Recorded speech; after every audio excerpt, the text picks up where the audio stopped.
If we didn't laugh, we might cry when it comes to this year's presidential election. I won the debate. I stayed calm, just like I promised, and it is over. Good night, Hofstra. Donald, there's still 88 minutes left. Saturday Night Live kicked off a new season this week, and it was an equal opportunity offender exposing weaknesses in both candidates. He's spent his life cheating middle-class laborers. Laborers like my own human father, who made, I guess, drapes or printed drapes or sold drapes or something with drapes, and he was relatable, and I am also relatable. Not sure that political humor can have an impact in a race? Let's see if this changes your mind. And I can see Russia from my house. What more needs to be said? By the time Tina Fey was done with Sarah Palin, it was hard to tell who was who. Tonight we're going to take a look at how political satire is shaping perceptions in this year's race. Joining me are Elise Sherman of Improv Boston. Nice to meet you. Nice to meet you. And Kenise Mobley, a stand-up comedian and filmmaker. Nice to meet you, too. So is this just fun, or do you think this is all going to have I don't mean just this, I mean the whole body of work can have an impact on November 8th? I think that I feel that it's definitely still entertainment at its core, but I feel that if you are undecided and you are mostly getting your news from late night television or through comedy, then Which a lot of millennials are, by the way. They are. I think they're the group that's going to probably have the most. You think it's going to make a difference? I think the people who have decided who they're going to vote for are going to keep with that person. These are really funny, but it's also painful because with Hillary, it's like they're making fun of her deepest desire to be president and how it's almost comical how badly she wants it. For Trump, they're just repeating what he actually says. It's similar to the Sarah Palin thing wherein they're like, these are just the words that she said, let them represent her. I'm so glad you said that, because I was thinking, I knew you two were coming in, I was saying to myself, why is all this stuff funny? Because my understanding, you're a comedian, is comedy is a lot about exaggeration, and Trump is exaggeration walking. Yeah. But you're right, you just essentially repeat what he's doing. Yeah. Speaking of Trump, though, I think, even though I said at the top was equal opportunity, it's really not the case at all. I mean, it is this much critical of Clinton, and every comedian is savaging Trump. That's a fair explanation of the balance here, is it not? I think so. I think, yeah. You don't agree? They're talking about Trump, but in this, it's terrifying that this is a reality. How do we deal with this as a real thing? Yes. And the comedy that I see, in the clubs now is just pretending like you're going to vote for Trump and having the audience completely disavow you as a person. But I'm thinking like Andy Borowitz, who I love, the guy, one of the great satirists. Today's headline, Christie, meaning Chris Christie, calls Trump genius for planning to burn down White House and collect insurance. I mean, that was my reaction.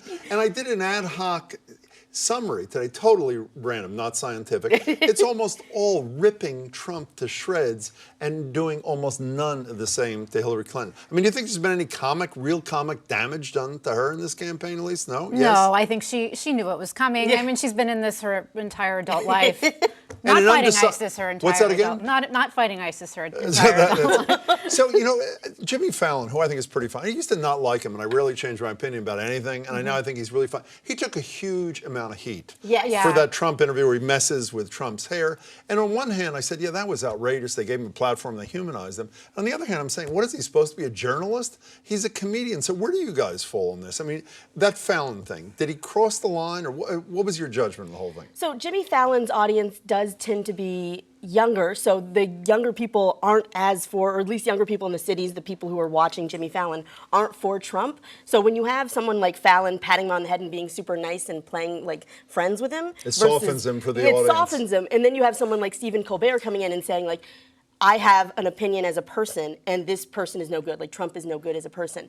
People tended to respect what Colbert did a lot more than they did Fallon. But a lot of people, I think, for me personally, I was pretty offended that he had a whole entire SNL show dedicated to him, basically. Earlier this year during primary I season. feel like, I mean, if they're gonna, I feel like they need to level the playing field if they're gonna go that far. Hillary should have been more present. Why are there no conservative Jon Stewarts or the former Stephen Colbert? I'm sure you could name some. They're not funny. But that is really, what I'm thinking of Dennis Miller today. Someone I was discussing with in the newsroom, someone said Dennis Miller. But Dennis, every time I watch Dennis, I feel like I'm being lectured. Yes. Not being, that someone is telling, preaching to me and so earnest and so, but you know what it is? What is it? Self-righteousness. Maybe it is. I think it's a huge part of the Republican system. They're all very self-righteous. Yeah, but liberals are so easy to I'm make very- fun But of. But they It make is fun of ridiculous. themselves first. I think they're much more willing to make fun of So themselves. what's your favorite ridicule of either of the candidates in this campaign? What's the thing that really did it for you? Is there one?